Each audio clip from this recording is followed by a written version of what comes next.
Okay, ክብራትና ክብራን እንዴት ናችሁ? ሁሉ አማን ነው ወይ? ሁሉ አማን ነው ወይ? እንዴት ናችሁ? ሁሉ ሰላም ነው? ሁሉ አማን ነው?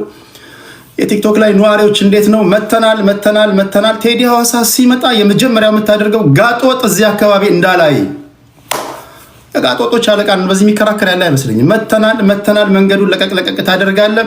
መንገድ ላይ የሚቆምባችሁ ሰገጤ ካለ በኔ ወጪ መንጋጋውን በእጁ እየሰጠ ታስለቅቃለህ። ይሰማል ወይ? እንዴት ነው? ሰላም ነው? ይሄን ካልኩ በኋላ ብዙ መረጃዎች አሉ። ከዛ በፊት ግን ስም ጥሪ እናደርጋለን። እንዴት ናችሁ? ተነፋፍቀናል። 2-3 ሳምንት ጠፍቻለሁ። ላይቭ ላይ ብዙ ነገሮች ተከስተዋል። እንዴት ናችሁ? ለማንኛውም ሁሉ ሰላም ነው? ብዙ ሰዎችን እያየው ነው እዚህ ጋር። እንዴት ናችሁ? ስም ጥሪ እናከናውናለን እንደተለመደው። የጨዋ ልጆች ጨዋ ወልዶ ጨዋ ያሳደጋችሁ እንዴት ናችሁ? አላችሁ ወይ? እስኪ ስማችሁ ልጥራ። ያስታውቃል። የጨዋ ልጆች ጨዋ ወልዶ ጨዋ ያሳደጋችሁ አጻጻፋችሁ ያስታውቃል። በነገራችን ላይ ሰላምታ ይድረሳችሁ። እንዴት ናችሁ? አላችሁ ወይ? ይታየኛል። ሄኖክ ይታየኛል እዚህ ጋር። ኦኬ፣ እንዴት ናችሁ? የትልቅ ሰው ልጅ መቼስ ትልቅ ነው። የሰው ልጅ እንደ ባህሪው ነው መጥራት ያለባችሁ። ሰላም ነው ወይ? ጨዋ ወልዶ ጨዋ ያሳደጋችሁ አቤት ትላላችሁ። መንገድ ላይ ስትሄዱ ሰዎች የሚያከብሯችሁ፣ ሬስቶራንት ስትሄድ ሰው የሚያከብር፣ መንገድ ላይ ስትራመድ ሰው የሚያከብር። ቴዲ ሐዋሳ ሲራመድ በስህተት ሰዎች እኔን በንቀት አናግሩኝ። በስህተት ነው የምነግርህ። ይሰማል። እኔን መንገድ ላይ አግኝተኝ በንቀት ያናገርከኝ ሰዓት ያ የመጨረሻ የህይወት የመጨረሻ ይሆናል። ለዛም ሰዎች ለመሰላችሁ በእንትን በምናምን ሰዎችን ስለማከብር ነው ሰዎች የሚያከብሩኝና እንዴት ናችሁ ለማለት ያህል ነው። እሺ የጨዋ ልጆች ጨዋ ወልዶ ጨዋ ያሳደጋችሁ ትላልቅ ሰዎች አለን እያሉ ነው። ኦኬ ጨዋ ወልዶ ጨዋ ያሳደጋቸው ሰላምታ ይድረሳችሁ። መቼስ ከእናንተ ነው የምጀምረው። እሺ ባለጌ ስዶች አላችሁ ወይ? በስም ነው የምንጠራው። እኔ ለየት ያልኩ ሰው ነኝ ማይ ፍሬንድ። እኔ በስም ነው የምንጠራው። እሺ ስድ ሰው ራሱ መንገድ ላይ ሲያያችሁ የሚጠየፋችሁ ስማሙድ ምናምን የምትባሉ ባለጌ ስድ አለን ብሎ አትፈሩ። ባህሪያችሁ ነው። ምን ማድረግ አልችልም። ቴዲ ሐዋሳ ይሰጣል አላችሁ ወይ? ሶሻል ሚዲያ ላይ ስድነት እርድና የሚመስላችሁ ሰው መሳደብ፣ እናት ማዋረድ፣ ሰው አለማክበር የእውቀት ማሳያ መስሎ የሚታያችሁ ሰዎች እንዴት አላችሁ? አለን እያሉ ደግሞ የሚገርማችሁ ነገር አይዋሹም። አለን ይላሉ። ትሻሻላላችሁ አንድ ቀን እንደሰው። እሺ ደላሎች አላችሁ። ደላሎች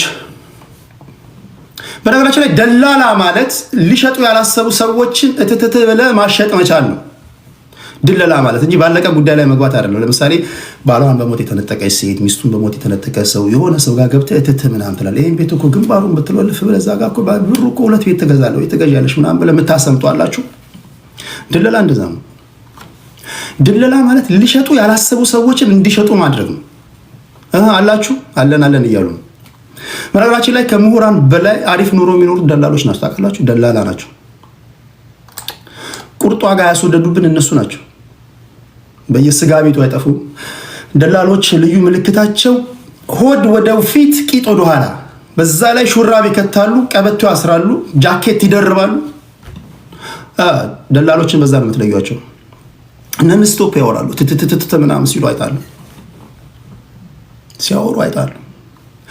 እንደዛ ነው። አንተ በበግ ዘመን በፍየል ዘመን በጋቱን እንደዛ ነው። ተወልደ ባደክበት አገር ላይ አምታታው በከተማ ምናምን መጫወት አለ። እሺ ደላሎች፣ እሺ የተከበራችሁ የጎዳና ተዳዳሪዎች አላችሁ። ይህ የክብር ጠቅላይ ሚኒስትር የቀድሞ ጠቅላይ ሚኒስትር ኃይለማርያም ደሳለኝ ንግግር ነው። የተከበራችሁ የጎዳና ተዳዳሪዎች አላችሁ፣ ሰላምታ ይድረሳችሁ። የተከበራችሁ የጎዳና ተዳዳሪዎች፣ መንግስትን ተማምናችሁ ጎዳና ያወጣችሁ መለስ ዜናዊ የሞተ ሰዓት የጎዳና ተዳዳሪዎች እኛን ለማን ጥለው ነው ይሞቱታል? አይታችኋል። እኛን ለማን ጥለው ነው? እርሶን ተማምነን ነበር ጎዳና ያወጣ ነው ብለው። ኢትዮጵያ እኮ በነገራችን ላይ ኢትዮጵያ ታምራ ሀገር ናት እኮ። እንዲህም እኮ ብሎ አልቅሷል የጎዳና ተዳዳሪዎች። እርሶን ተማምነን ነበር ጎዳና ያወጣ ነው እኮ ብሏል። አልሰማችሁም? እሺ ሌላ ባለትዳሮች ሰላምታ ይድረሳችሁ። ባለትዳሮች፣ እኔ ለባለትዳሮች ልዩ ክብር አለኝ። ምክንያቱም ሰዎች ከራሳቸው ጋር በሚጣሉበት በዚህ ዘመን ባለትዳር ሆነ ሁለት ሆነ መኖር ቀላል አይደለም። ስለዚህ ለባለትዳሮች ቁም ነገር ትልቅ ጭብጨባ ያስፈልጋቸዋል። እኔም ብዙ ጊዜ አሁን ከራሴ ጋር እጣላለሁ፣ ትጨቃጨቃለህ። በሊትሬቸር ሞኖሎግ ይባላል፣ ብቻህን ስታወራ ማለት ነው። ዲያሎግ ማለት ከሁለት ሰው ጋር ስታወራ ማለት ነው። እና ዲያስፖራው በተለይ ሞኖሎግ ህይወት ውስጥ ነው ያለው። ብቻውን ነው የሚያወራው። ሱፍ ለብሶ ዘንጦ ከረባት አስሮ ብቻውን ነው የሚያወራው ዲያስፖራ። በነገራችን ላይ ዲያስፖራዎች የባጤ ቆጡን ቲክቶክ ላይ የሆነ ሚዲያ ላይ ገብተው የሚሳደቡት የሚጮሁት ለምን መሰላችሁ? ጭንቀት ነው። ስለዚህ ሰው በራሱ ከራሱ ጋር በሚጣላበት ዘመን አግብታችሁ ከሚስቶቻችሁ ጋር የምትኖሩ ባለትዳሮች ትልቅ ክብር አለ ለእናንተ። ቁም ነገር ሲንግል ሆኖ እኮ እብዳለ። ሲንግል ሆኖ ብቻውን የሚጣላለ ከራሱ ጋር የሚጨቃጨቅ ባለበት ሀገር ላይ በህይወት ሁለተኛ ሰው ጨምረ፣ በህይወትሽ ሁለተኛ ሰው ጨምረሽ ኢማጂን። በዛ ላይ ልጆች ይመጣሉ። ባልሽ አይረዳሽም፣ ሚስት አትረዳህም። ስራ ደክሞ ትመጣለህ፣ ሚስት ሌላ ነገር ትነዘንዛለች ወይ ባልሽ ይነዘንዝሻል።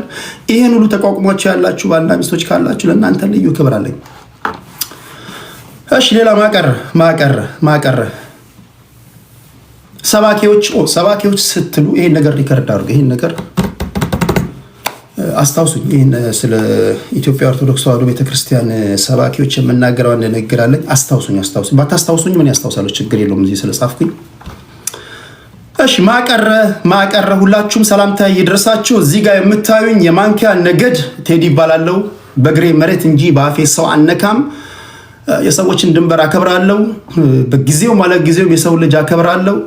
የኔም መስመር እንዲከበርልኝ እፈልጋለሁ። ተሳስተ የቴዲን መስመር አለፍክ፣ ተደፈጠጥክ፣ አንድ ነው። ማንም ልትሆን ትችላለህ። አይ ዶንት ኬር። አማራ ሆንክ፣ ኦሮሞ ሆንክ፣ ስልጤ ሆንክ፣ ትግራይ ሆንክ፣ እኔ ማከብርህ በግለሰብ ደረጃ ነው። ካከበርከኝ ተመጣጣኙን ክብር ታገኛለህ። ኢንፋክት መጀመሪያ ማከብርህ እኔ ነኝ። ስለዚህ እኔ የምሰራው ከክብር ጋር ነው። ትንሽ ዲስሪስፔክት ካረከኝ ውቃቤ ይነሳል። ስለዚህ እንዳትሞክረኝ ለማለት ያለው። ሌላ በተረፈ ምንድነው የምለው፣ ለቲክቶክ አዲስ የሆናችሁ ሰዎች ታፕ ታደርጋላችሁ። የምናወራው ወሬ እንዳይቆራረጥ ወደ እናንተ እንዲደርስ ለማስቻል ያህል ነው። ኮፒ ሊንክ ሼር ታደርጋላችሁ ለወዳጅ ዘመድ ጓደኞቻችሁ። ይሄን ነው የምናደርገው። አዳዲስ ሰዎች ቲክቶክ ላይ ካላችሁ እቺ ቲክቶክ ትንሿ ዓለም ናት።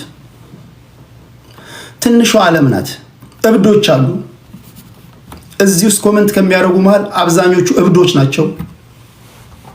እባካችሁ ሶሻል ሚዲያ እንዳትጠጉ፣ ሶሻል ሚዲያ እንዳትጠቀሙ ተብለው በዶክተር በህግ ጭምር የተነገራቸው ሰዎች አሉ። ጨዋ ሰዎች አሉ፣ ግራ ይገባችሁ። ነጋዴዎች አሉ፣ ሰባኪዎች አሉ፣ ፖለቲከኞች አሉ፣ የተለያዩ የኪነ ጥበብ ባለሙያዎች አሉ። ስለዚህ ልዩ ሰዎችን የምታገኙበት ቦታ ነው። ላይቭ መግባት ስትፈልጉ ላይቭ ስትገቡ ሲሰድቧችሁ አትደንግጡ። እንዳልኳችሁ ልዩ ሰው ነው ያለው። ልዩ ሰው ስላለ ሲሰድቧችሁ ላይቭ ስትገቡ አትደንግጡ። በተረፈ ደግሞ ለተሳዳቢዎች ምላሽ አትስጡ። ለተሳዳቢዎች ምላሽ የሰጣችሁ ሰዓት ያቺ የእናንተ የመጀመሪያ ሞታችሁ ናት። ምክንያቱም ተሳዳቢዎችን እያበዙ ይሄዳሉ። የቲክቶክ ትልቁ ሲስተም ያ ነው። በተአምር ለኔጌቲቭ ጽሁፍ ኔጌቲቭ ምላሽ ቢያንስ ሰልጥኑበት። ለሚሰድቧችሁ በስድባቸው ላይ ሰልጥኑባቸው እንጂ ወርዳችሁ ኔጌቲቭ ንግግር አትናገሩ። ወይ ሆነ ቀልድ ምናምን ጣል አድርጉበት፣ ካልሆነ ያጠፏችኋል። ከባባድ ሰዎች ናቸው እዚህ ያሉት። የተለያዩ ሰዎች አሉ። እብድ ብቻ አይደለም ያለው። በነገራችን ላይ ቲክቶክ ላይ የተለያዩ አይነት ሰዎች አሉ። ነጋዴዎች አሉ። የተለያየ የቢዝነስ አይዲያ ያላቸው ሰዎች አሉ። ተስፋ ያላቸው ሰዎች አሉ። ዛሬም ብቻ ሳይሆን ስለ ነገ ለመኖር የሚያስቡ ሰዎች አሉ። ተስፋ ያጡ ሰዎች አሉ። ሚስቱ አልሰጥህም ስትለው እዚህ መቶች ሀገር ግን ወዴት እየሄደች ነው ብሎ የሚጮህ አለ። ልዩ አይነት ሰው ነው ያለው። ልዩ ሰው ስላለ ለቲክቶክ አዲስ የሆናችሁ ሰዎች ከነዚህ ሰዎች ጋር ሁሉ ትጋፈጣላችሁ ማለት ነው። እኔ ወንድማችሁ እዚህ ጋር ትከሻዬ ሰፊ ነው። ትልቅ ልምድ ያለኝ ሰው ነኝ። እነዚህን ሁሉ አቻችዬ ማወያየው እኔ ነኝ። ስለዚህ እንዴት ነው የምታወያየው? ጥበቡን ከየት አመጣ ብትሉኝ፣ ያው ፓስዋርዱ አለኝ። ፓስዋርዱን ለማግኘት ነግራችኋለሁ።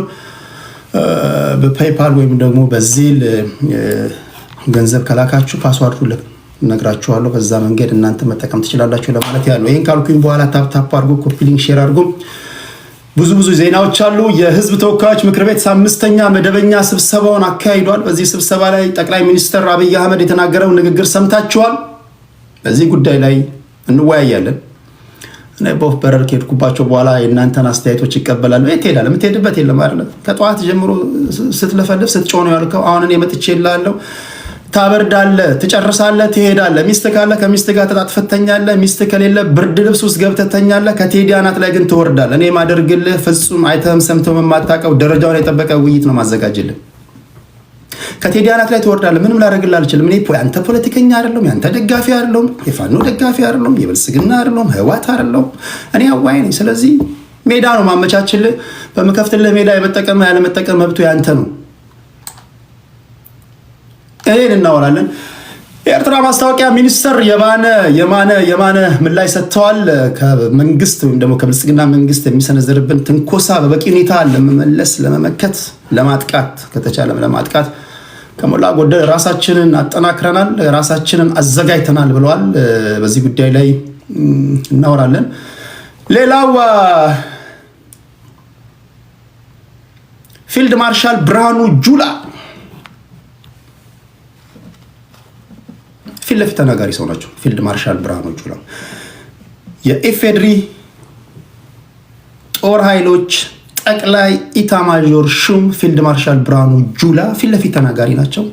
በባሌም ሆነ በቦሌ ብለው በባሌም ሆነ በቦሌ ይገባቸዋል። በባሌም ሆነ በቦሌ ሲሉ የባህር በር ባለቤት እንሆናለን ብለዋል። ይህን እንዴት ታዩታላችሁ? ክብራትና ክብራን መጥተህ ታወራለህ። እዚህ በክብር የምታወራበት ቤት ነው። ነግሬሃለሁ። ተሳስተ የቤቱን ሕግ ጥሳለሁ ካልክ ፈንጅ እንደረገጥክ ቁጠረው። ካላወቀኝ እኔን የሚያውቁኝን ጠይቃቸው። ካላወቀኝ ዝም ብለህ እንደው ስታልፍ አይተኝ ወይ ወደኸኝ ምናምን ሪኩዌስት እንዳትልክ። የመጀመሪያው ሪኩዌስት ከመላክ በፊት በተደጋጋሚ እንደምነግርህ ጨዋ ወልዶ ጨዋ እንዳሳደገ አንተም ጨዋ እንደሆንክ እርግጠኛ ሁን። ጋጠ ወጥ ከሆንክ እኔ ያስተካክላለሁ፣ ችግር የለም። ስለዚህ ይሄ በጨዋነት የምናወራበት ቤት ነው ለማለት ያለው። 98 በመቶ ብሔርተኞችና ዘረኞች ስለከበቡን በየመሃሉ ብናገር አትፍረዱብኝ። ይረሳሉ፣ ስለሚረሱ ነው የምናገረው እንጂ የመናገር ሱስ ኖሮብኝ አይደለም። ሌላው በባሌም ሆነ በቦሌ የቀይ ባህር እናገኛለን ብለዋል። እስቲ እሱን ወደ እናንተ አደርሳለሁ። አንዳርጋቸው ጽጌ የመን ሰነአ ላይ የተያዘ ሰው ነው። እንደምታስታውሱት በኢህአዴግ ዘመን በቲፒኤልኤፍ ደህንነት ሰዎች ወይም በኢህአዴግ ደህንነት ሰዎች ከእንግሊዝ ተነስቶ ከየመን ወደ ኤርትራ ሊጓዝ ሲል የመን ሰነአ ላይ የተያዘ ሰው ነው። በተለይ እውቅናው ከዛ ይጀምራል። ከዛ በፊትም በኢትዮጵያ ፖለቲካ ያካበተ ልምድ ያላቸው ሰው ናቸው። ከታሰሩ በኋላ ግን በፖለቲካ አዋቂ በፖለቲካ በማያውቁ ሰዎችም እውቅና ውስጥ የገቡ ሰው ናቸው። ነገር ግን ከሳቸው የማይጠበቅ ንግግር ተናግረዋል ተብለው በብዙ ሲተቹ ነበረ፣ ሲተቹ ውሏል። አንዳርጋቸው ጽጌ ምንድነው የተናገሩት? እሱን ወደ እናንተ ማድረስ ይሆናል። በፖለቲካው ትልቅ ስትሆን መንጋው ሊያደፍቅ አይገባም። የመጀመሪያው ነገር ቴምፖውን መጠበቅ አለብህ። ጭብጨባ ሊያደፍቅ አይገባም። ስድብ ሊያኮሰምንህ አይገባም። በመርህ መንቀሳቀስ አለብህ። መርህ ማለት ፕሪንሲፕል ሊኖር ይገባል። እንደ ፖለቲከኛ ጭብጨባው በዛልኝ ብለህ መቀደድ የለብህም። ፕሪንሲፕል መጣስ የለብህም። ስለዚህ አንዳርጋቸው ጽጌ በተወሰነ መንገድ የተሳሳተ ትንታኔ ወይም ደግሞ የተሳሳተ ንግግር ከሳቸው የማይጠበቅ ንግግር ተናግረዋል። እሱን ወደ እናንተ አደርሳለሁ። አይ ንግግራቸው ትክክል ነው ካላችሁ አንዳርጋቸው ጽጌን የመከላከል መብታችሁ የተጠበቀ ነው። ክብራትና ክብራን እነዚህ ናቸው። እነዚህ በጣም ሰፋ ያሉ አጀንዳዎች ናቸው። ለኤርትራውያን እንደምታውቁት ኤርትራውያን በነሱ ጉዳይ ላይ በሚነሳ ነገር ላይ እድል ሰጣቸዋለሁ፣ መተው ራሳቸውን እንዲከላከሉ። ለጊዜው ለማቃቸው ብቻ እድል ሰጣለሁ። ራሳቸው ኤርትራውያን እንዳስገባቸው ወይም ደግሞ የሚያውቋቸውን ስም ዝርዝራቸውን ነግረውኛል። እነሱን ነው ማስገባው። ከዛ ውጭ ግን አምሶሪ ቢቻል እንደየሁኔታው ቪዲዮ ታበራለህ። በሀገርህ ጉዳይ ነው የምታወራው አይደለም። ሀገርን ትወዳለህ፣ ቪዲዮ ታበራለህ። ይሄ መጋረጃ ውስጥ ሆነ ትንታኔ የለም። ይህን ስል ግን በኦዲዮ የሚያወሩ ሁሉ ባለጌዎች ናቸው ማለት አይደለም። እኔ ጋር መጥተው በኦዲዮ የሚያወሩ ብዙ ጨዋዎች አሉ። የተወሰነውን በኦዲዮ ካወራው በኋላ መጨረሻ ላይ በቪዲዮ እየተያየን የምናወራው ውይይት ይሆናል። ፍጹም በሰለጠነ መንገድ ጀምረን እንደምንጨርስ ተስፋ አድርጋለሁ። እናንተ በታፕታፕ ኮፒ ሊንክ ሼር ትደግፉኛላችሁ። የጀመርኩትን ሙዚቃ ጨርሳለሁ። እስከዛ ታፕታፑን 50 ሺህ አስገቡልኝ ፕሊዝ፣ 50 ሺህ አስገቡልኝ። የማንኪያ ብሔር ነኝ እኔ በተደጋጋሚ እንደነገርኳችሁ የማንኪያ ብሔር ነኝ። ማን ምን ያመጣል? የምታመጣው ነገር አለ? የማንኪያ ብሔር ነኝ። በቁጥር 1500 ነን። አንፈራም አንኮራም። ፈርተህ አማራ ውስጥ የምትገባ አንተ፣ ፈርተህ ኦሮሞ ውስጥ የምትገባ፣ ፈርተው ትግራይ ውስጥ የሚገቡ ተንታኞች ባሉበት ብቸኛው ቴዲ ሐዋሳ የማንኪያ ነገድ ነኝ ብሎ የመጣ ማን ምን ያመጣል? የምታመጣው ነገር አለ? ከኔ ጋር የሚያነጋግር ስነ ምግባሬ ነው አይደለም? ከኔ ጋር የሚያነጋግር በራስ መተማመኔ ነው። ስለዚህ እኔ ቲፎዞ አልፈልግም፣ መንጋ አልፈልግም፣ ጭብጨባ አልፈልግም። በፕሪንሲፕል ነው የምመራው። ስለዚህ የማንኪያ ነገድ ነኝ። የማንኪያ ብሔር ግን ተወላጅ በመሆኔ ብዙ ጭቆና ይደርስብኛል። ለምሳሌ ታፕታፕ አይደረግም። ባለፉት 60 ዓመታት በማንኪያ ብሔር ተወላጆች እንድንጠፋ የተወሰነብን ብሔሮች ነን እኛ። ለምሳሌ እንድንጠፋ ሁሉም ኢትዮጵያዊ በጊዜው ማለት ጊዜው የሚኮረኩመን ነበር። እግዚአብሔር በኪነጠቡ ጠብቆን በቁጥር አሁን 1500 ደርሰናል፣ እንበዛለን። ስለዚህ በጣም በቁጥር ትንሽ ነን፣ ልባችን ግን ሙሉ ነው። ስለዚህ ብሔሬ ለምትጠይቁኝ ብሔሬ የማንኪያ ብሔር ነኝ። ስለዚህ እኔ ካስቀየምኳችሁና መሳደብ ከፈለጋችሁ እንደ ማንኪያ ብሔር እኛን የሚጠላ የለም ማለት ነው ትችላላችሁ። እንደ ማንኪያ ብሔር ተወላጆች እኛን የሚጠላ የለም የማለት መብታችሁ የተጠበቀ ነው። እሺ ሙዚቃውን ቀጥላለሁ። 50 ሺህ አስገቡት ታፕታፑን። እናንተ 50 ሺህ እስክታስገቡት ሁለት መረጃዎችን እናገራለሁ።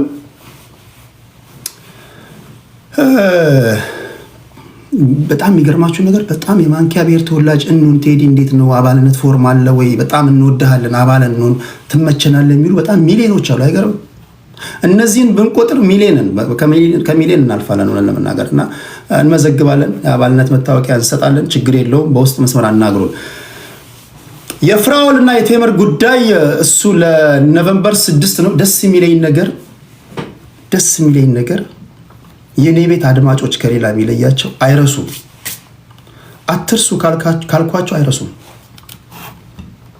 በየጊዜው ያስታውሱኛል። ባለቤቶቹ እኮ ረስተዋል። አሁን ባለቤቶቹ ረስተዋል። ፍራኦልን ያው ለምሳሌ ፍራኦልን አይታችሁ ታውቃላችሁ? ከዛ በኋላ ሶሻል ሚዲያ ላይ ታይቶ አይታወቅም። ተምርም ሌላ ጉዳይ ውስጥ ያለችው እኛ ግን አንረሳም። መጀመሪያ ማን አንጡ አላችሁ። ህዝቡ መጨረሻውን ማወቅ ይፈልጋል። ምክንያቱም አሁን ይሄ ጉዳይ የህዝቡ ሆኗል። ለህዝቡ ስለሰጠን መጨረሻው መታወቅ አለበት። እኛ እዚህ ውድ ጊዜያችንን ሰውተን የተቀመጥነው ሀቅ ለማውጣት ነው፣ ፈለጉ አልፈለጉ። ስለዚህ መጨረሻውን ነገር ወደ እናንተ እናደርሳለን። ኖቬምበር 6 ፍራኦል ቲቻ ኦክሽን መኪና የተገዛበት ቦታ ላይ ሄጄ ላይቭ እገባለሁ ብሏል። ላይቭ ይገባል። ላይቭ ካልገባና መኪናውን ምን ያህል እንደገዛ ካላሳየ የምንወስነው ውሳኔ ተግባራዊ ይሆናል። ለህዝቡ ማስተላለፍ ነው። ጽድት አድርገን ቆንጆ አድርገን ሹሩባ እንሰራለን። ይሄ ዝም ብሎ ለካክፎ ቴዲ ሐዋሳ ለካክፎ አይተውም። ከጀመረ ጽድት አድርጎ ነው የሚጨርሰው።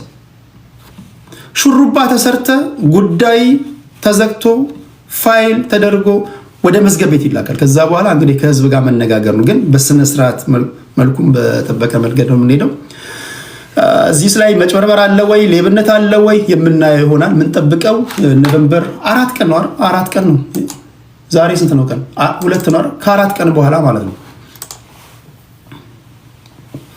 አንዳንዶቻችሁ ከፈለገ 50 ሺህ ገዝቶ 200 ሺህ የመሸጥ መብቱ የተጠበቀ ነው እንዴ ቴዲ ምን ሆናል? የሚኖረው እኮ ካፒታሊስት ወይም ደግሞ ፍሪ ማርኬት ኢኮኖሚ ያለበት ሀገር ነው ትላላችሁ። ትክክል ናችሁ። ፍሪ ማርኬት is concerned he's right። ችግሩ ፍሪ ማርኬት ውስጥ ስላለ ለምን በዚህ ሸጥ ካር ነው የተባለው። እሱ እኔ የገዛሁት በዚህ ነው ብሏል አላለም። እኔ የገዛሁት $167,000 ነው ስላለን ነው እንጂ በነፃ የገበያ ኢኮኖሚ ውስጥ የፈለግከውን በ100 ብር ገዝተህ በ10,000 ብር መሸጥ መብት ነው። ግን እኔ በዚህ ካልገዛሁኝ 50,000 ብር ሰጣታለሁ ወይም ደግሞ ተጨማሪ ግማሹን መልስላታለሁ። የኢትዮጵያ ሕዝብም ውሸታም መሆኔን እንዲያቅ አድርጋለሁ ብሏል። ለዛ ነው ይህን ጉዳይ ያዝነው ለማለት ያህል ነው። ስለዚህ ከ4 ቀን በኋላ ሽልም ከሆነ ይጠፋል፣ እርግዝናም ከሆነ ይወለዳል። ይሄ ነው ያለው። በፍራኦል ጉዳይ የጠየቃችሁ ይላላችሁ። ሌላው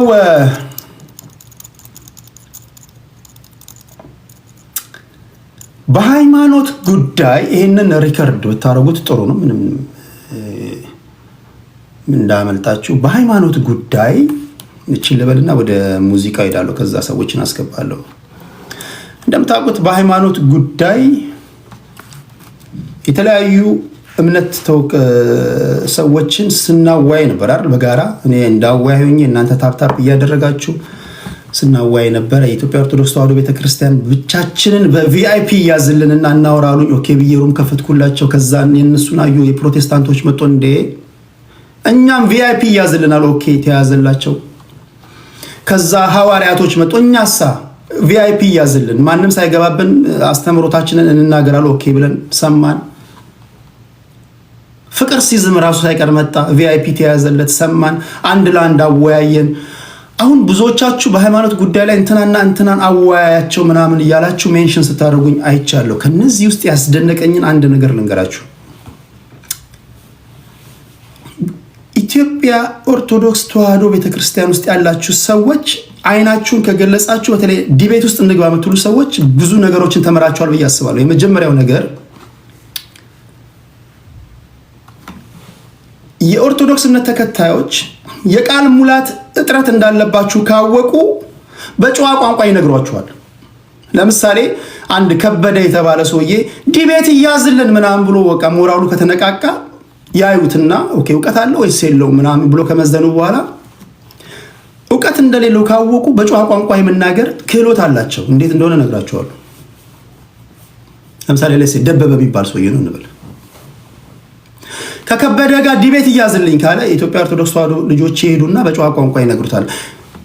ደብዬ ዝም በል አንተ ዝም ስትል ነው የሚያምርብህ ብለው ከመከሩ አንተ መማር አለብህ ገና ለአቅመ ዲቤት አልደረስክም እያሉ ነው። ሁሉም ነገር ፊት ለፊት አይነገርም። ዝም ስትል ነው ጥበብ የሚፈስብህ ካሉ አንተ እኮ ዝም ስትል ነው የሚያምርብህ ካሉ በጨዋ ቋንቋ እውቀት የለህም አንተ መማር ነው ያለብህ እያሉ ነው። አትከራከራቸው፣ ያውቃሉ እነሱ። በሲስተም ነው የሚነግሩ። ዝምታ ሲያምር አንተ ዝም ብትል ይሻላል እንደው ዝምታ ያምራል ካሉ አትከራከራቸው። ይሄን ካልኩ በኋላ በሃይማኖታዊ ክርክር ዘማርያም የሚባል ልጅ በግልጽ ልነግራችሁ ነው። በዘማርያም እና በሌሎች ተከራካሪዎች መካከል ያለው ነገር ልነግራችሁ ነው። ዘማርያም የሚባል ልጅ ቪዲዮ ሰርቶ የፕሮቴስታንት እምነት ተከታዮች ማንም ከሆናችሁ በፈለጋችሁት መጽሐፍ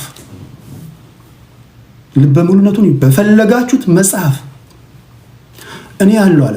አንድም የኦርቶዶክስ ልጅ ሄዶ እዚህ ልጅ ጋር ዘማርያም አንተ ዝም ስትል ነው የሚያምርብህ አላሉትም። ቢኮዝ ያውቁታል። ጎበዝ ልጅ እውቀት አለው ተብሏል። ዘማርያም ተብሏል። እንደዛ ዘማርያም ዝም ስትል ነው የሚያምርብህ አላሉትም። ቢኮዝ ያውቁታል። የልጁን በሙሉነት በፈለከው መጽሐፍ ነው ያለ። በፈለከው መጽሐፍ። አስቂኙ ነገር አንድም ሰው ከዚህ ቀደም ለሌሎቹ ይሻሙ የነበሩ ሰዎች የታዘብኩትን ነው የምናገረው። ለሌሎቹ ይሻሙ የነበሩ ሰዎች ዘማርያም የሚባል ልጅ መጥቶ ከፈለጋችሁ ቴዲ ሐዋሳ ጋር በፈለከው መጽሐፍ ዲቤት ነው አይደል የፈለጋችሁት? ይሄው ትክክለኛው ሰው ነው ያለው ሲል አንድም ሰው ኦኬ ይዋጣልን ያለው የለም። ካለ ታረማሉ። አይታችኋል። ኦኬ እሺ ያቀረበውን ጥሪ የተቀበለ አይታችኋል። ቢኮዝ ዘማርያም የሚባለው ልጅ እንደሌሎቹ ጊፍት ለመለቃቀም አይደለም የሚመጣው። ሪል አሰረታ ሰው በቃ ትክክለኛ የምኖታ ልጅ ነው እሱ ልጅ። ከትክክለኛ ሰው ጋር ስትገናኝና ትክክለኛ ካልሆኑ ሰዎች ጋር ስትገናኝ እንዳደረለም የጉዳዩ ባለቤት ይሄው አለው። ወይት ማለት ይፈልጋችሁት እኔ በዚህ አይደለም። በቃ ርዕስ እንምረጥና በቃ እንትን እንበልና ለቴዲ እንንገረው በፈለጋችሁት ቦታ ላይ ግጠሙኝ አለ። የታል ያ ሁሉ ለምሳሌ ማነው አንድ ልጅ ዲቤት ሲል ከግራ ከቀኝ ከምናምን ሲያዋክቡት ነው ከኔ ጋር በዚህ በኩል ከኔ ጋር መቼ ነው ጠዋት ከሰዓት ምናምን ይሉ የነበሩ ሰዎች ዘማርያም ሲሆን ለምን ጠፉ ነው የኔ ጥያቄ። እኔ እንግዲህ ያየሁትን ነው የምናገረው። ዘማርያም ሲሆን ለምን ጠፉ? አንድ ጊዜ አይደለም ልጁ ይባስ ብሎ በደንብ ይግረማችሁ ብሎ ሁለተኛ ደገመ። ምናልባት አልሰሙ ይሆናል ምናምን ብሎ ጥሪውን ሁለተኛ ጊዜ የደገመ ብቸኛው ሰው ነው በነገራችን ላይ። አይ በተለያዩ ምክንያቶች አልሰሙ ይሆናል፣ ቢዚ ሆኖ ሊሆን ይችላል፣ ቪዲዮ ደግሞ ቫይራል ስላልወጣ አላገኙት ይሆን ብሎ ሁለተኛ ቪዲዮ ሰራላቸው።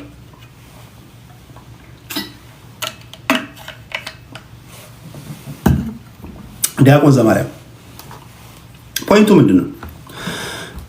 በሃይማኖት ጉዳይ መከራከር ስትፈልጉ ከትክክለኛ ሰው ጋር መገናኘት አለባችሁ። ከትክክለኛ ሰውየው ትክክለኛ መሆኑ ነው እኮ ይሄ አባታችሁ ነው በአግባቡ ማይል ሰውዬ መተህ ማዋከብ ምናምን አይደለም። ትክክለኛ ሰው ያን ታዝብ ያለው ለማለት ያ በጣም ልበ ሙሉ ልጅ ነው። በጣም በራስ መተማመን አለው።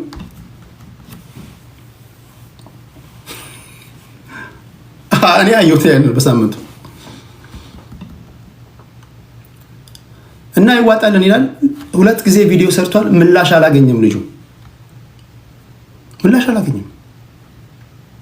ስለዚህ ክብራትና ክብራን ለዲያቆን ዘማርያም ለሚባል ልጅ ዲያቆን ዘማርያም ለማታውቁት ከሆናችሁ በጣም ቀይ ልጅ ነው። ዲያቆን ዘማርያም ብላችሁ ጻፉላችሁ ስሙን እዚህ ኮሜንት ላይ ጻፉ። ዲያቆን ዘማርያም ይባላል። አጨብጨቡለት። በጣም የሚገርም ልጅ ነው። አንድም የኦርቶዶክስ እምነት ተከታይ ዘማርያም ጋር ሄዶ ዘማርያም ዝም ስትል ነው እኮ የሚያምርብህ ብለው ዲቤቱ ይቅር ያለው አላየውም። ስለዚህ ያነበበ ልጅ ነው ማለት ነው። አንዳንድ ጊዜ ከጉዳዩ ባለቤት ጋር ቀጥታ ስትገናኝና ምንም ዝም ብሎ አሉ አምታታው በከተማ ምናምን የሚጫወቱ አሉ ዝም ብሎ በቃ ገብተው የሚያወሩ ልጆች ከነሱ ጋር ሲሆን ውይይቱ ጥሩ እንትን አለ። ሌላውን መዝሙር ያሬድም አለ። መዝሙር ያሬድ ራሱ የሚባል ልጅ አለ ከኢትዮጵያ ኦርቶዶክስ ተዋሕዶ ቤተክርስቲያን። ስታያቸው መንፈሳዊ እንደሆኑ ይገባል። በቃ አለቀ። አሁን ዘማርያምን ስታዩት መንፈሳዊ ሰው እንደሆነ ይገባቸዋል። ዱዳ ብትሆኑ፣ አይነ ስውር ብትሆኑ፣ ዝም ብላችሁ ልጁ ሲናገር ወይም ደግሞ ዝም ብላ አይታችሁት የሚናገረው ንግግር እንኳን አማርኛ እንኳን ባትሰሙ የሚናገረውን ንግግር አይታችሁ አለባበሱን አይታችሁ መንፈሳዊ ሰው እንደሆነ ታውቃላችሁ። መንፈሳዊ ስትሆን ካለባበስ ካነጋገር ጀምሮ ነው መታወቅ ያለበት። እያንዳንዱ ኢች ኤንድ ኤቭሪ ፉት ስቴፕ መናገር አለበት። የኢትዮጵያ ኦርቶዶክስ ተዋሕዶ ቤተክርስቲያንን አለባበስ አይታችኋል? ነጠላ ሳይናገር መንፈሳዊ ሰው መሆኑን ታውቃላችሁ።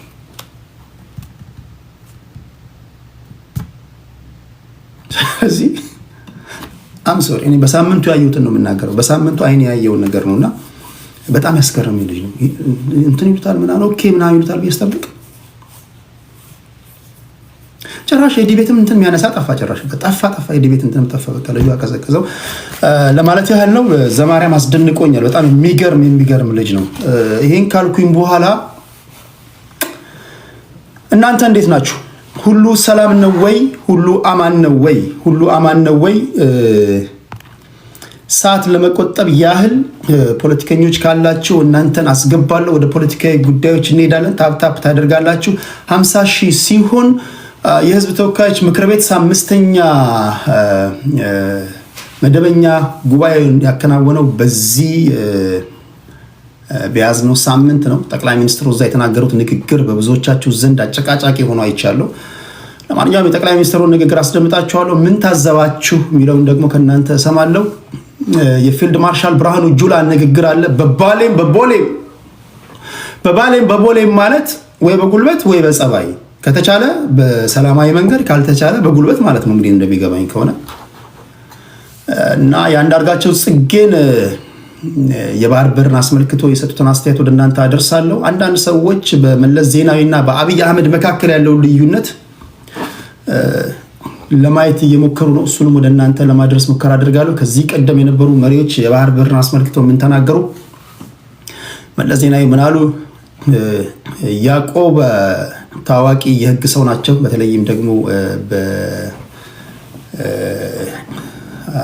ዓለም አቀፉ ወንጀለኞች ፍርድ ቤት የሰሩ ሰው ናቸው። በጣም የተከበሩ አቶርኒ ናቸው። እሳቸው ከዚህ ቀደም እንግዲህ አፍሪካ ውስጥ ትላልቅ የሚባሉ ኬዞችን የያዙ ሰው ናቸው። በነገራችን ላይ ለመጥቀስ ያህል በናይጄሪያ እና በካሜሩን መካከል የድንበር ወይም የወሰን ይገባኛል ክርክርን የዳኙ ሰው ናቸው። ድንበር ያሰመሩ ሰው ናቸው። ያካበተ ልምድ ያላቸው ሰው ናቸው። በባህር በር ጉዳይ የተናገሩት ንግግር አለ። እሱን ወደ እናንተ አደርሳለሁ። 50 ሺህ ሲሆን ይሄን አድርጋለሁ። ሌላ ለኔ የምታነሱልኝ ጥያቄ አለ? ለኔ የምታነሱልኝ ጥያቄ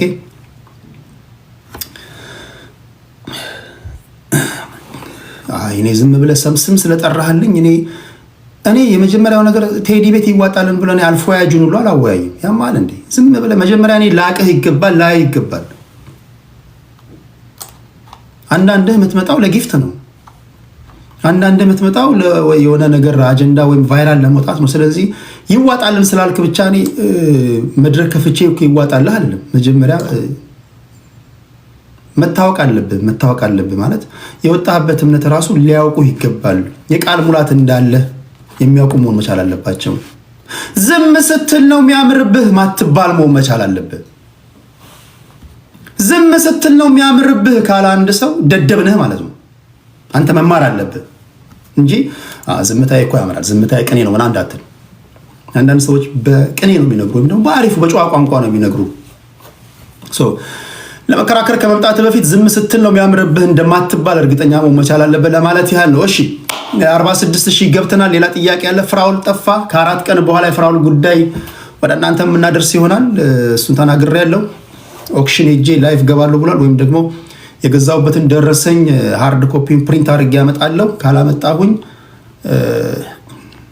50 ሺህ ብር እሰጣታለሁ፣ 50 ሺህ ዶላር እሰጣታለሁ ብሏል። አልፎም ተርፎም ደግሞ እንዳጭበረበርኩ ህዝብ ያቅልኛል ይወቅብኝ ምናምን ብሏል። ስለዚህ የምንጠበቀው 4 ቀን ነው። ኤግዛክትሊ በኖቨምበር 6 ባልገባም በሚቀጥለው ልገባ እችላለሁ። ከዛ የተለያዩ ሰዎችን እዚህ አምጥቼ የታዘብኩትን አጠቃላይ ሰመራይዝ አደርጋለሁ። ይሄን ነው የምናደርገው። መልእክተኛውና ባላደራው የሚባሉ ልጆችን አይቻለሁ። በፖሊስ ክትትል እንዲያደርግባቸው ህዝብ እየጠየቀ እንደሆነ ሰምቻለሁ። ጋይስ አንድ ነገር ማወቅ ያለባችሁ እንትና እኮ ጨረሰው። ማን ነው? ሚኪ እኮ ጨረሰው። ሚኪ ተናገረ እኮ በእርዳታ ጉዳይ ማንም በባዶ አይንፏቀቅልህም አለ እኮ። በቃ ተናገረ እኮ።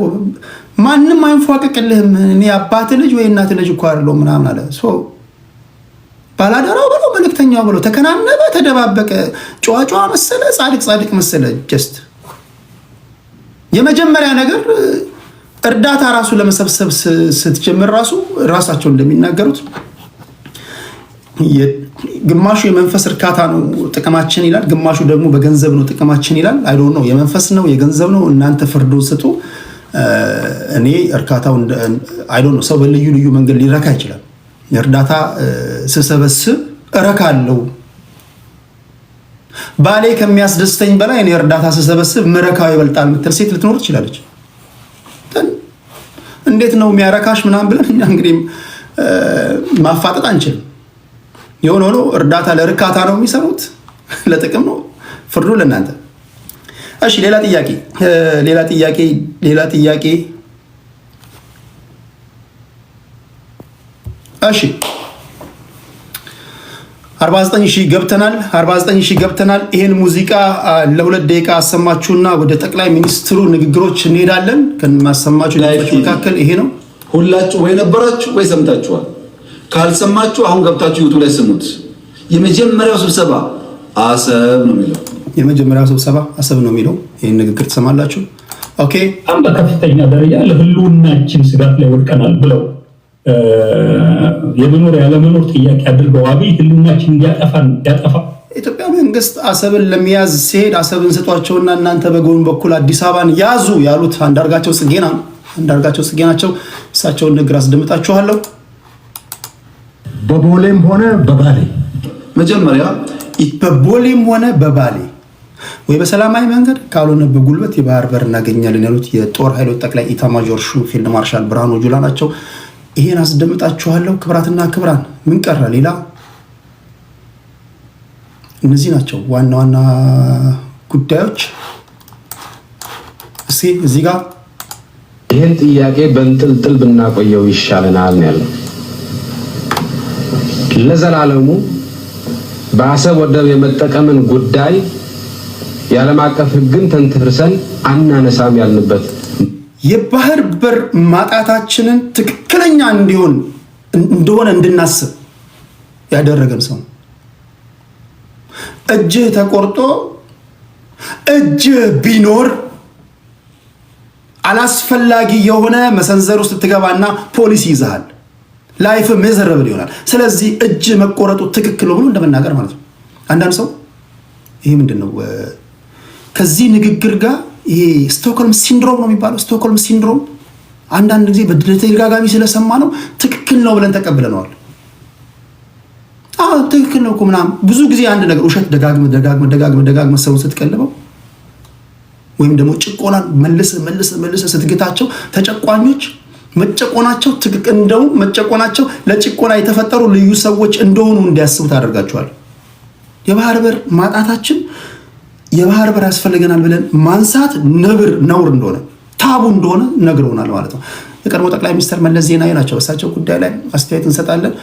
እሳቸውንም ደግፈ እሳቸውንም ተቃዋሚ የመናገር መብት የተጠበቀ ነው። እኔ የምፈልገው ጨዋነትህን ብቻ ነው። ሌላው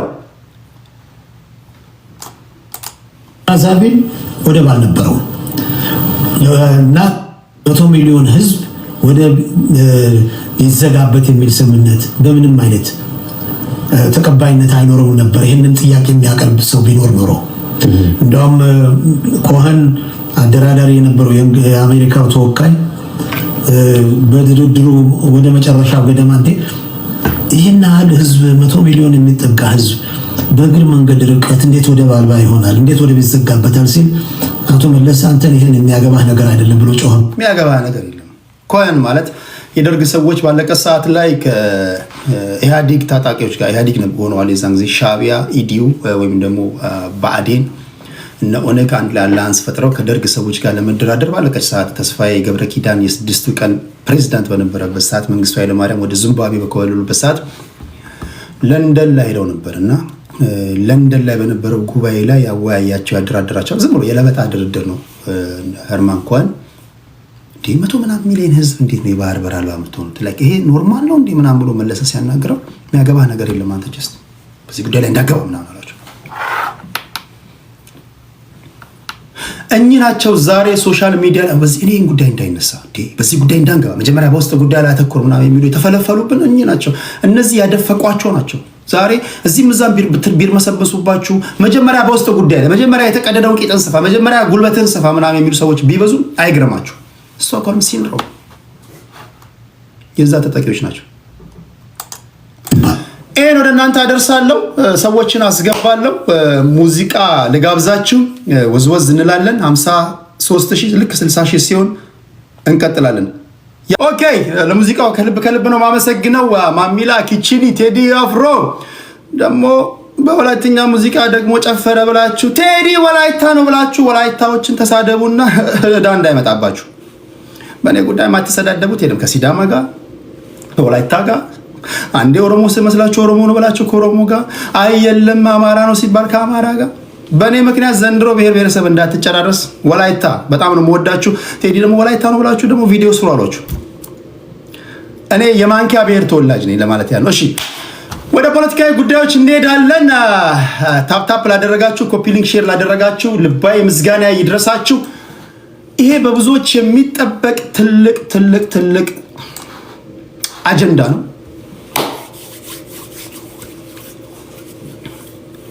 ኢትዮጵያ የባህር በር ያስፈልጋታል አያስፈልጋትም? አንዳንዶች ሰዓት ለመቆጠብ የመጡ ሰዎችን ቶሎ ላስገባ፣ ቶሎ ላኩልኝና ላስገባችሁና በዚህ እንወያያለን። አንዳንዶች የባህር በር አያስፈልግም፣ የባህር በር ምንድነው የሚያደርገው? ከባህር በሩ በፊት መጀመሪያ መቅደም ያለበት ውስጣዊ አጀንዳ ላይ ማተኮር ነው ይላሉ። ሴቭ የሚባል ልጅ አለ፣ በጣም ጎበዝ ልጅ ነው። እሱ ቶሎ አስገባቸዋለሁ። አንዳንዶች ውስጣዊ አጀንዳ ላይ ማተኮር አለብን። ኦነግ እየተታኮሰ ፋኖ እየተታኮሰ ኦብነግ እዛ ጋር አለው እያለ ቲፔሌፍ እዚህ ጋር መሳሪያ እየወለወለ ከዚህ ጋር ተሻግረን የባህር በር መጠየቅ እብደት ነው፣ ክሮኖሎጂካል ኦርደሩን ያልጠበቀ ነው ይላሉ። አንዳንዶች ምንድን ነው የምታወሩት? ሌልና ናትቺ አንዳንዶች በፖለቲካው ቆቅ የሚባሉ ሰዎች አሉ። ታውቃላችሁ? ቆቅ ታውቋቸዋላችሁ? ቆቅ ማለት መደበኛ ሰዎች ከተገጠመላቸው አይን የተለየ አይን የተገጠመላቸው ማለት ነው። ፖለቲሻን ዊዝ ኤግል አይ የሆነ በቃ ይሄ የንስር አይን የተገጠመላቸው ማለት ነው። እነዚህ የንስር አይን የተገጠመላቸው ፖለቲከኞች ምንድነው የምታወሩት? እነዚህ እኮ ኢትዮጵያ ውስጥ እዚህ ምዛም እኮ ሲናሱ የምታዋቸው እሳቶች የሚለኩሳቸው ሻዕቢያ ነው። እነዚህን እሳቶች እናጥፋ ካልን ክርስቶስ እስኪመጣ ድረስ እነዚህ እሳቶች አይጠፉም። ስለዚህ መፍትሄው ምንድን ነው? ለኳሹን ማጥፋት ነው። ለኳሹ ሲባል የኤርትራን ህዝብ አይደለም፣ የሻዕቢያን መንግስት ነው። የሻዕቢያ ወይም ደግሞ የኤርትራ ህዝብ ኢትዮጵያ ውስጥ ይኖራል። የኤርትራ ህዝብ ከኢትዮጵያ ጋር የጋራ አለውና የጋራ ዕጣ ፈንታ ያለው ነው። የኤርትራ ህዝብ ልክ እንደ ኢትዮጵያ ሁሉ ከድህነት ወለል በታች የሚኖር ነው። ጉዳዩ ውዝን ፓርቲ ነው ማየት ያለባቸው። የብልጽግና ፓርቲ፣ የሻዕቢያ አለፈ ሲልም የሀገር ጉዳይ ኦኬ። ስለዚህ ኢትዮጵያ ውስጥ እዚህ ምዛም የሚነሱ እሳቶችን የሚለኩሰው የሻዕቢያ መንግስት ነው። ስለዚህ እስከ መቼ ድረስ ነው እኛ እዚህ ምዛም የሚጫርብንን እሳት እያጠፋን ከሰሜን አጠፋን ስትል የደቡብ ይነሳል? ቅድስት መታለች። እነዚህ እሳት ዛሬ ደግሞ የመጡብኝ በጣም ከባባዶች ናቸው። ባካችሁ እነዚህ ኢትዮጵያ ውስጥ በተለይ ኢህአዲግ ወደ ስልጣን ከመጣበት ጊዜ ጀምሮ በተለይም ደግሞ ባለፉት 7 ዓመታት ኢህአዲግ ከውስጥ በመጣ ስበት ከውጭ በመጣ ግፊት ብልጽግና የሚባል ፓርቲ ተፈጠረ ብለው ነው የሚያስቡት። የብልጽግና ደጋፊዎች እንደዛ ነው የሚያስቡት። ባለፉት 7 ዓመታት ኢትዮጵያ ምድር ላይ የተፈጠረውን አይነት የእርስ በርስ ግጭት ኢትዮጵያ በታሪኳ አይታ አታውቅም። አንዳንዶች ይህንን እንደ ፖለቲካ መስሪያነት ሲጠቀሙበት እንጂ ለምን እንዲሆነ ብለው ሲጠይቁ አሰማቸውም። የሆነ ሆኖ ኢትዮጵያ ውስጥ እዚህ ምዛም የሚለኮሱ እሳቶች እሳቱን የሚጭረው በዋነኛነት ማስተር ማይንድ ወይም ደግሞ ክብሪቱን የያዘው የሻዕቢያ መንግስት ነው ይላሉ፣ በኢሳያስ አፈወርቂ የሚመራው ማለት ነው። ስለዚህ እሱን ስታስታግሰው እሱ ደግሞ የሚመራው በግብፅ ነው። ከግብፅ ተልኮ ይቀበላል፣ ይለኩሳል። ኢትዮጵያ ውስጥ ትግል ባልና ሚስት ባልና ሚስት ለምሳሌ በጋብቻ አልተጣጣምንም ምናምን ብለው ካመፁ ኢሳያስ አፈወርቂ ኑ ይላቸዋል፣ መሳሪያ ይሰጣቸዋል፣ ታጠቁ። በጋብቻ እንዳትጣጣሙ ያደረጋቸው የኢትዮጵያ መንግስት ነው። ስለዚህ ኢትዮጵያ መንግስትን ውጉ ይላል። የኢትዮጵያ መንግስትን ለማስወጋት የሻዕቢያ መንግስት መሬቱን ያልሰጣቸው ታጣቂዎች የሉም። ለሻዕቢያ ሰጥቷል፣ ለኦነግ ሰጥቷቸዋል፣ ለግንቦት ሰባት ሰጥቷል፣ ለደሚት ሰጥቷል። ሻዕቢያ ያላስጠጋቸው ታጣቂዎች አሉ ኤርትራ ውስጥ። ኢትዮጵያ በታሪኳ እኔ እንኳን ማስታውሰው በዘመነ ኢህአዴግ ጊዜ የሻዕቢያን መንግስት የሚቃወሙ ወይም የሻዕቢያን መንግስት በኃይል ለመጣል እንቅስቃሴ የሚያደርጉ ሰዎች 1993 አካባቢ ለመጀመሪያ ጊዜ ሐዋሳ ውስጥ ስብሰባ እንዳደረጉ አውቃለሁ። ከዛ ውጪ የሻዕቢያን መንግስት ለመጣል ኢትዮጵያ ግዛቷን የፈቀደችላቸው አሁን ለብርጌድ ንሓመዶች ይመስለኛል። ከዛ ውጪ በኢትዮጵያ በኩል እነዚህ ነገሮችን አታዩ፣ ይሄ ጸባጫሪ ነገሮችን አታዩ። በተቃራኒው ግን በሻዕቢያ በኩል የምታዩት ኢትዮጵያ ውስጥ አሉ የተባሉ ተቃዋሚ ፓርቲዎች በሙሉ በነፍጥ እንታገላለን ሲሉ ምቹ ሜዳ የሚያገኙት ኢሳያስ አፈወርቂ በሚፈቅድላቸው መሬት ላይ ነው። ይህን የሚያዩ ሰዎች ቆጣሪውን ማጥፋት አለብን ይላሉ። የዛን ጊዜ የኢትዮጵያ ችግር ይቀርፋል ይላሉ። የባህር በር ጉዳይ ይላሉ አንዳንዶች ደግሞ የባህር በር ጉዳይ ሸቀጥ ለማስገባትና ለማስወጣት አይደለም። ሸቀጥ ለማስገባትና ለማስወጣት እኮ ጅቡቲ ምን አለችን? ሸቀጥ ለማስገባትና ለማስወጣት በኬንያ በኩል አንሄድም እንዴ? ሸቀጥ ለማስገባትና ለማስወጣት ምን ገንዘብ ይቸግረው እንጂ በየትኛውም በኩል እኮ ትከራያለህ። 2 ቢሊዮን የሚሉ 2.5 ቢሊዮን በአመት ክፈል ብቻ ታገኛለህ፣ ምንም ችግር የለውም ይላሉ። ዋነኛው ኢትዮጵያ የባህር በር የምትፈልገው ወደ ውሃ መጠጋት ስላለባት ነው። ውሃ የሴኩሪቲ ጉዳይ ነው። ቀጠናው ላይ ምን እየተሰራ እንዳለ ማየት አለብን። ነገ ከነገ ወዲያ አሰብ ላይ ሚሳኤል ቢጠመድ አሰብ ላይ ኢትዮጵያን ሊያጠፋ ወይም ደግሞ አዲስ አበባ ሊመታ የሚችል መሳሪያ ግብጾች ወይም ደግሞ ሌላ ታሪካዊ ባላንጣዎቻችን ቢተክሉ አናውቅም።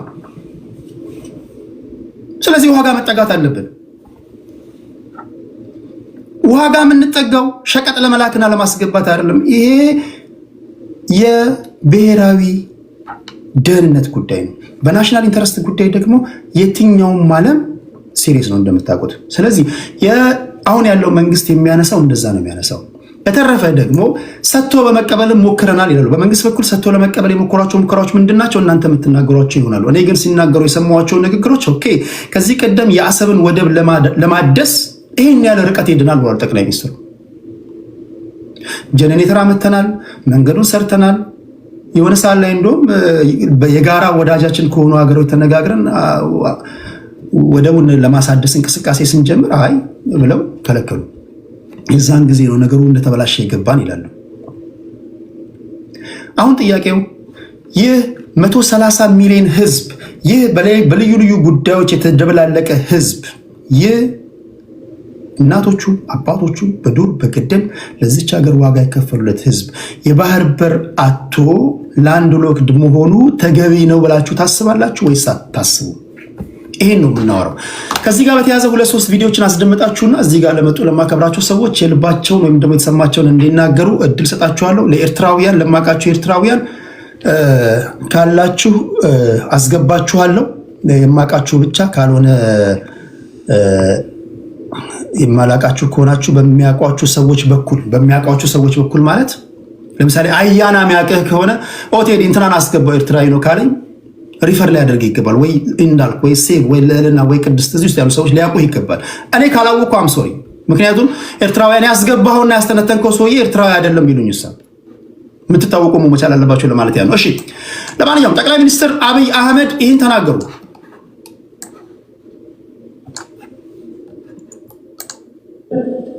ካቢኔ አይቆም ለብጥ ኢትዮጵያ ሲጀመር ላንድ ሎክድ እንዴት ሆነች? የ49 ዓመት ሰው ነው የሰውዬ። 1967 ህዝባዊ ወያኔ ሓርነት ትግራይ ቲፒኤልኤፍ ሲፈጠር አልተወለደም አብይ አህመድ። ክብራትና ክብራን ጭራሽ አብይ አህመድ አልተወለደም። የ49 ዓመት ሰው ነው። እንግዲህ ይህ ሰው ተወልዶ አድጎ ስልጣን ላይ ወጥቶ የባህር በር ያጣንበት ጉዳይ ከንግግሩ እንደምትረዱት ህመምን የፈጠረበት ሰውዬው ላይ ተወልዳችሁ ነፍስ እስካወቃችሁበት ጊዜ ድረስ ባለፉት 30 ዓመታት በመንግስት ደረጃ አይደለም በተቋሚ ደረጃ እንኳን የባህር በር ጉዳይ ተብሎ በተደጋጋሚ እንዲህ በሚዲያ ሲነገር ሰምታችሁ ታውቃላችሁ? እኔ እነ ልደቱ የተወሰነ ሲናገሩ ሰምቻለሁ። የተለያየ ቅንጅት ሰዎች ሲናገሩ ሰምቻለሁ። ፕሮፌሰር ብርሃኑ ነጋ። በዚህ ደረጃ ግን በመንግስት ደረጃ ለምሳሌ መለስ ዜናዊ በዚህ ደረጃ የባህር በር ማጣታችን ያንገበግበኛል ብሎ ሲናገር ሰምታችሁ ታውቃላችሁ? ኃይለማርያም ደሳለኝ ስለምን የባህር በር አጣች? እቺን ትልቅ ሀገር እቺን ሀገር የምትችል የምታክል ሀገር እንዴት የባህር በር ልታጣቻለች ብሎ ሲናገሩ ሰምታችሁ ታውቃላችሁ?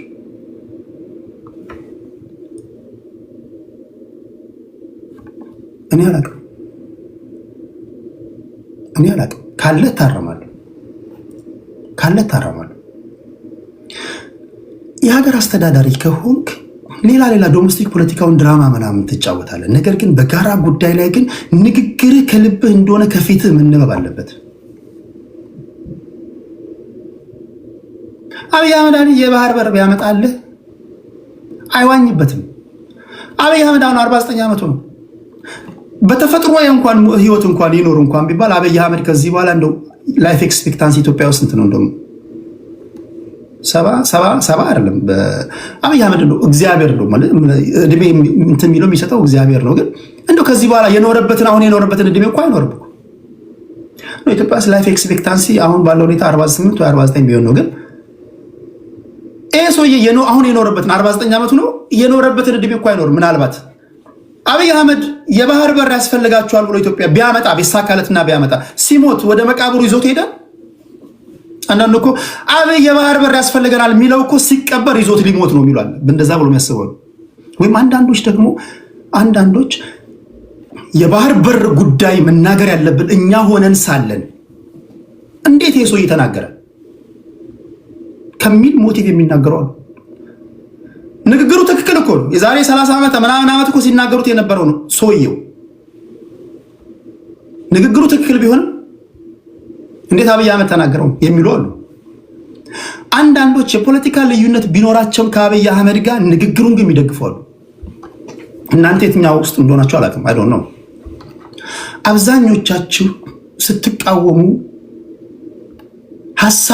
ሐሳቡን ይሁን የማንኪያ ነገ በለስ ቀንቶኝ እኔ የባህር በር አይደለም እኔ ጅቡቲ በአንድ ወቅት የኛ ናት ጅቡቲን ማስመለስ ይችላል በህገ ወጥ መንገድ ቁማር ተበልተን ነው ብላችሁ ደስ ነው ሊላችሁ የሚገባው እንጂ የማንኪያ ነገር ወደ አንተ ለመሆኑ ሲጀምር ማን ሆነ ነው እንደዚህ አይነት ጥያቄ የምታነሳው? አንተ አናሳ ምናምን ልትለኝ አይገባም። ሐሳቤን ነው ማየት ያለበት። እንዳለመታደሉ ነው ባለፉት 30 ዓመታት የተፈጠሩብን ትውልዶች ሰዎች የሚናገሩትን ንግግርን የሚያደምጡ ሳይሆኑ ንግግራችሁ የሚደመጠው በማንነታችሁ ነው። ማንነትን የሚያደምጡ ትውልድ ተፈጠረብን። ኢህአዴግ የፈጠረብን ለምሳሌ አያና ቢናገረው ነገር ትክክል ነው፣ ኦሮሞ ነው ወይ? እዚህ ጋር ኤዩ የሚናገረው ነገር ትክክል ነው፣ ግን አማራ ነው ወይ? እንዳልክ የተናገረው ነገር ትክክል ነው፣ ግን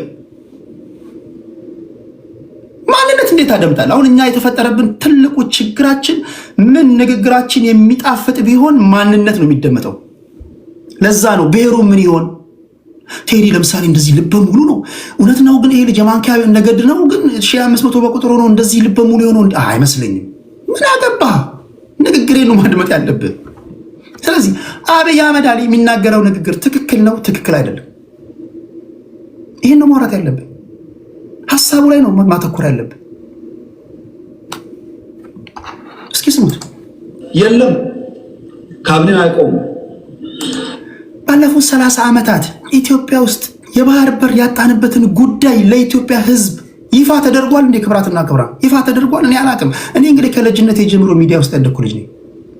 ሬዲዮ ላይ ሰርቻለሁ፣ ከዛ ቲቪ ላይ ሰርቻለሁ፣ ከሀገር ወጥቻለሁ፣ ከዛ በኋላ እዚህ ቲክቶክ ላይ አለው። ኢትዮጵያ ውስጥ ያሉ ጋዜጠኞች ከግማሽ በላይ ጓደኞቼ ናቸው። እኔ እንዲህ ሰምቼ አላቅም። ከሰማኝ ይታረማለሁ። እናንተ ሰምታችሁ ከሆነ በመንግስት ደረጃ የባህር በር ያጣንበት ምክንያት ይሄ ነው ብሎ ሲናገሩ ሰምታችሁ ታውቃላችሁ? አናውቅም። ኦኬ፣ አንድ የውጭ ሀገር ዜጋ መንገድ ላይ አቁሞ ጋይስ 130 ሚሊዮን ናችሁ እንዴት ላንድ ሎክድ ሆናችሁ ቢላችሁ ምን ብላችሁ ነው የምትመልሱት? ለቦትሮ በየጭፈራ ቤቱና በየአረቄ ቤቱ ኢትዮጵያ እያል ትጨፍራለህ። ኢትዮጵያዊነትን በሚመለከት ጉዳይ ላይ ደግሞ ሲመጣ ሐሳብህ ሌላ ነው። ይሄ ምን ሆነ? ስለዚህ አብይ አህመድ አሁን እየተናገረ ያለው ንግግር እንደ መንግስት ዶክመንቶችን ፈልጉ፣ የሆነ የተጻፈ ነገር ይኖራል ብሎ አሰቡ፣ ቃለ ጉባኤ ተይዞ ሊሆን ይችላል ብሎ አሰቡ። ቢበረብሩ ቢፈልጉ ምንም ነገር የለም። ጤነኛ አእምሮ እኮ ቢኖር እግዚአብሔር ምስክር ይሁን፣ ጤነኛ አእምሮ ቢኖራችሁ ጀስት ሲንግል ዲጂት አይኪ ያለው ሰው ሌላ ነገር አይጠበቅብህም። የሚነገረውን ንግግር ብትሰማ ያሳብዳል። አንዳንዶቻችሁ ማህበር ሲገባችሁ ጭራሽ እናንተ የተለየ ነው። አንዳንዶቻችሁ ጭራሽ እንደ በደል ምን ሲደረግ እንዲህ ያለ ነገር ይነሳል እያላችሁ የምትቆጡ ናቸው። የለም ምክር ቤት ይሆናል የወሰነው ብለን ብንወስን ምክር ቤቱም አልነበረ፣ ምክር ቤት አያውቀውም ውሳኔው። የለም የኢትዮጵያ ሕዝብ ሪፈረንደም ወስኖ እንዳይባል ነበርን እኛም ያኔ። የኢትዮጵያ ሕዝብ ያልወሰነው ተወካዮቹ ያላዩት ቢያንስ ከአስፈጻሚ ካቢኔ ያላየው ውሳኔ ማን ወሰነው? ማጣትን የሚያክል ነገር ያጣንበት መንገድ ህጋዊነት ችግር እንዳለው ማሳያው ተቋሞች አልገቡበትም። ይህን ሰምታችሁ ኦኬ ውሸት ነው የምትሉ ካላችሁ ኦኬ፣ በረከት ጎበዝ ፖለቲከኛ ነው የምታውቀው ካለ ትናገራለህ፣ ችግር የለውም። እሺ ዶክተር ያዕቆብ ኃይለማርያም ክብራትና ክብራን ታዋቂ አቃቤ ህግ ናቸው። ዓለም አቀፍ አቃቤ ህግ ናቸው። በናይጄሪያ እና በካሜሮን መካከል የድንበር የወሰን ይገባኛልን ጥያቄ የዳኙ ሰው ናቸው። የቀድሞ የቅንጅት ለአንድነትና ለዲሞክራሲ አባል ነበሩ፣ ፖለቲካ ፓርቲ ውስጥ ማለት ነው። እሳቸው እንዲህ ይላሉ የባህር በር ጉዳይን አስመልክተው ተቀባይነት አይኖረውም ነበር። ይህንን ጥያቄ የሚያቀርብ ሰው ቢኖር ኖሮ እንደውም ኮኸን አደራዳሪ የነበረው የአሜሪካው ተወካይ በድርድሩ ወደ መጨረሻው ገደማ ይህን ያህል ህዝብ 100 ሚሊዮን የሚጠጋ ህዝብ በእግር መንገድ ርቀት እንዴት ወደብ አልባ ይሆናል? እንዴት ወደብ ይዘጋበታል? ሲል አቶ መለስ አንተን ይህን የሚያገባህ ነገር አይደለም ብሎ ጮኸበት ይባላል። እና ኮኸን ተናግሮታል እንደውም እና በእውነት በፍጹም በኢትዮጵያ ላይ የተፈጸመው በፍጹም በደል ነው እና ኢትዮጵያን የሚወክል አልነበረም። ለምሳሌ ኢትዮጵያ ላይ የተፈጸመው በፍጹም በደል ነው እና ኢትዮጵያን የሚወክል አልነበረም። ሌላም ምሳሌ አለ። ለምሳሌ ጾረና የድንበር ኮሚሽኑ የኢትዮጵያ ግዛት ነው፣ ወደ ኢትዮጵያ መታጠፍ አለበት ሲል የኢትዮጵያ ተወካዮች አይ ጾረና የኤርትራ ግዛት ነው፣ ወደ ኢትዮጵያ መምጣት የለበትም ብሎ ተከራከሩ። ለምንድን ነው እንደዛ ያሉት? ማንም የሚያውቅ የለም። ግን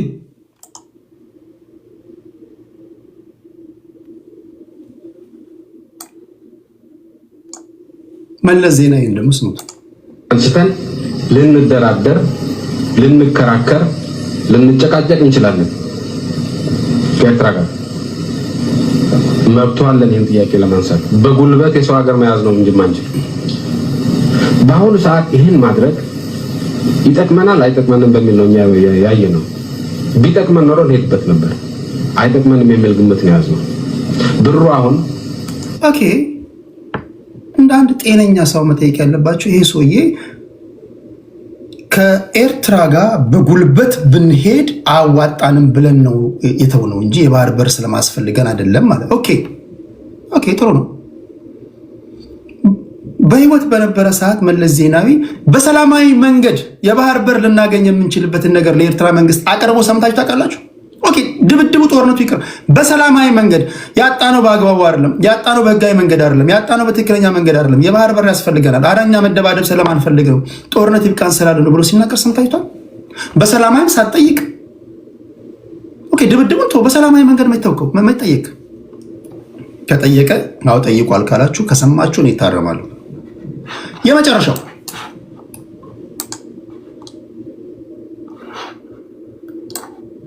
አንዳንዶቻችሁ ቴዲ አንዋጋም፣ እኛ አንዋጋም። አልተጠራህም። ዛሬ በተሰጠኝ የልጅነት ስልጣን ቃል ሳወጣብህ ማለት ነው። አታስፈልግም እና ተብለሃል። አልተጠራህም። እኔ ልንገርህ በቃ አልተጠራህም። ቁጭ ብል የምታደርገውን አድርግ አንተ። እንዴ አደነቆርከኝ እኮ። አልተጠራም። እንደው አታስፈልግም አንተ በሞት በጣም ስለሚደክምህ እንደው አታስፈልግም። ስለዚህ ጉልበት ሰብስብ። እሺ ያስማማል። አልተጠራህም አልኩ። በቃ እኔ አስመልክት ነገርኩ። በቃ አልተጠራህም። አይ ቲንክ በዚህ ምን ስማማ ይመስለኛል። ይሄ ላስደምጣችሁ የመጨረሻ ላይ ላስደምጣችሁና ወደ እነዚህ ወደ ትንታኔዎች እንሄዳለን። ወደ ወዳጆች እንሄዳለን። አንዳርጋቸው ጽጌ ትላንትና ከመሳይ መኮንን ጋር ባደረጉት ቆይታ ይሄን አሉ። መኝታ ቤቱ ወይ ሳሎን ቤቱ ቪዲዮን እየከፈተ እየደጋገመ ይሄን ላስደምጣችሁና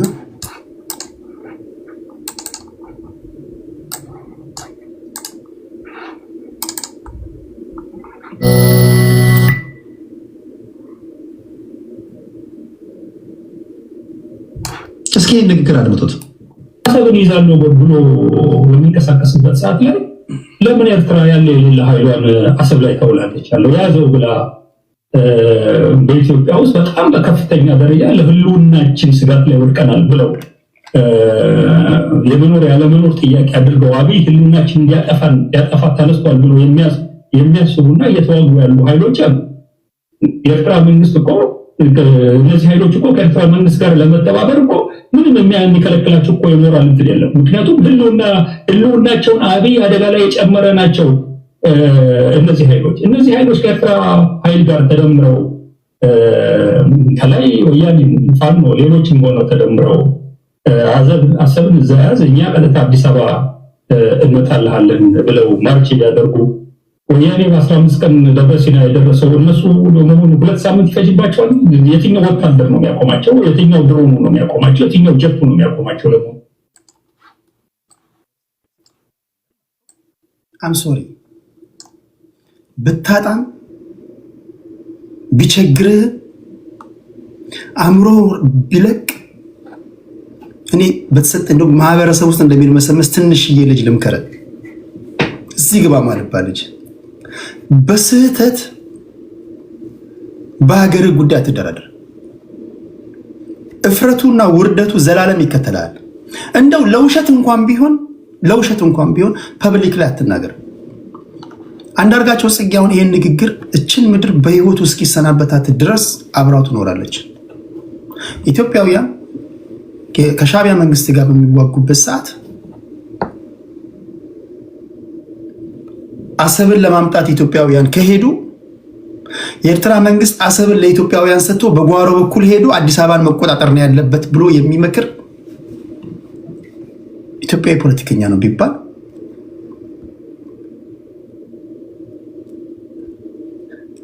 ብዙ አይነት ሞት አለ። ተዝረክርከ፣ ተዋርደ፣ ተንቀ። በነገራችን ላይ ኤርትራውያን በጣም ጓደኞቼ ናቸው። ብዙ ጊዜ ፐርሰናል ያገኙኛል። ኢቨን ኤርትራውያን እንኳን ሀገሩን የሚወድ ሰው ይወዳሉ። ቢኮዝ ሀገራቸውን ይወዳሉ። ምንጊዜም ሀገራቸውን የሚወዱ ሰዎች የሌላ ሀገር ሰዎች ሀገራቸውን ሲወዱ ይወዳሉ። በሌላ አባባል ወይ አበባ ወይ ኮፍያ ይወረወርኛል ብለህ ለነሱ ብታጨበጭብ ውስጣቸውን ይንቁሃል። ቁም ነገር ይንቁሃል። ለምን? እነዚህ ሀገራቸውን የሚወዱ ሰዎች ናቸው። እነ ማህሪ እነ ማይኮ ምናምን በራቸውን አንተ ጋር ወርቶ አንተ ከተጠቀሙ በኋላ ቤታቸው ይሄዱና እጅሉ እንደፈለገን እኮ ነው የምንጭንበት እንጋል በኋላ ነው የሚሉ። የመጨረሻ እንደዚህ አይነት ውርደት እግዚአብሔር ይጠበቃችሁ። ብትሞት ይሻላል። ማለት ኤርትራውያን ከኢትዮጵያውያን የጋራ ህልውና ያለን ህዝቦች ነን። ለምሳሌ በመሐሪና በማይኮ መካከል በእኔ መልክ መካከል አሁን የመልክ ልዩነት አለ። እዚህ ውስጥ ያሉ በእናያናና አንድ ነን እኮ መልካችን። አማርኛ ይናገራሉ፣ እንጀራ ይበላሉ፣ አንድ አየር እንተነፍሳለን። ያለያየን ፖለቲካ ነው። ኤርትራውያን በፖለቲካቸው ደስተኛ ባይሆኑ ኢሳያስ አፈወርቂ ላይወዱት ይችላሉ። በሀገራቸው ጉዳይ ግን የሚደራደሩ አሉ። ብዙ ጊዜ እኔ ከነሱ ፐርስፔክቲቭ እናገራለሁ። ለምሳሌ እዚህ ጋር የሚወጡት ማይኮና መሐሪ እንደ ኤርትራዊ ሆነው ሊከራከሩ ነው። አንተን ያወሩሃል። በአንተ ፖለቲካ ላይ እንደፈለጉ ይጫወታሉ። በእነሱ ጉዳይ ላይ ግን ዞር በል ይለዋል። ለቃቃሚ ሁሉ ጊዜ ቦታ የለውም። የተዋረደ ሰው ሁሉ ጊዜ ክብር የለውም። አም ሶሪ ብታጣም ብታገኝም ከነ ክብርህ ሙት። ቢያንስ እንደው ለፕሮፋይል ብለህ እንደው ከነ ክብርህ ሙት። ሶሪ ኦኬ። እንኳን ደህና መጣችሁ። ወንድማችሁ ቴዲ ነኝ። በሰላማዊ መንገድ ውይይት እናካሄዳለን። እዚህ ውስጥ ያሉ ሁሉንም የማውቃቸው ናቸው። ከሰሞኑ የተነሱ ጉዳዮች አሉ። አሁን ቀሪው ደቂቃ ለእናንተ ነው የምሰጣችሁ። አዳዲስ ለምትገቡ ሰዎች ካላችሁ በህግና በስርዓት ነው የምንወያየው። አንደኛው ሲናገር ሌላው ያደምጣል። አንደኛው ሲናገር ኢንተራፕት አያደርግም። ስድብ፣ አጸያፊ ንግግር አይፈቀድም። ከኔ ጆሮ ያመለጠ ነገር ካለ ተነግሩኛላችሁ፣ አስቆማለሁ። ኤርትራውያን እዚህ ተከብረው መጥተው ተከብረው እንዲሄዱ የማድረጉ ኃላፊነት የኔ ነው። እነሱም ሀገሬንና ህዝቤን አክብረው የመናገር ግዴታ አለባቸው። ሜዳውም ይኸው ፈረሱም ይኸው። ወደ ዋና ጉዳዮች ከመግባታችን በፊት እንደዚህ ላይ የምትጨምሩት ነገር ካለ ሰላምታ ምንም ነገር ካለ ለእናንተ ሁለቱ ወይ አንዳንድ ደቂቃ ልስጣችሁና ወደ ፖለቲካዊ ጉዳዮች እንሄዳለን። አያና እንኳን ደህና መጣ። እንዴት ነው ወንድሜ? እንኳን ደህና ቆየን ቴዲስ። ሶሪ ድምጼን ላስተካከል። እንዴት ነው? ደህና ነህ? አለሁ እግዚአብሔር ይመስገን። ሁሉ ሰላም? ሁሉ ሰላም ይመስገን። አለን። እሺ ሴቭ እንዴት ነህ? ሴቫችን ሰላም ወንድማችን ቴዲ እንዴት ነህ? አለሁ እግዚአብሔር ይመስገን። ሁሉ ሰላም ነው። ልዕልና እንዳልክ፣ ቅድስት፣ ኤዩ፣ ማይኮና መሐሪ ሰላምታ የደረሳችሁ። 8 ደቂቃ ሰጣችኋለሁ። ውይይቱ እንደዛ ነው የማደርገው። መጨረሻ አካባቢ ላይ ወደ 7 ደቂቃ እያደረግኩኝ እመጣለሁ። በተለያዩ ቦታዎች ያሉ ሰዎች ያደምጧቸዋል። የምናወራው ፖለቲካ ብቻ ነው። ህዝብን በመፍራትና በመንቀጥቀጥ እናከብራለን። ህዝብን አይደለም ግለሰብን። እዚህ ውስጥ ያሉ እንኳን ተከባበረን ነው የምናወራው። የሰለጠነ ውይይት እናደርጋለን። ለጆሮአችሁ ተስማሚ የሆነ ውይይት እንደምታደምጡ 100% እርግጠኛ ነኝ። ከአያና ልጀምር።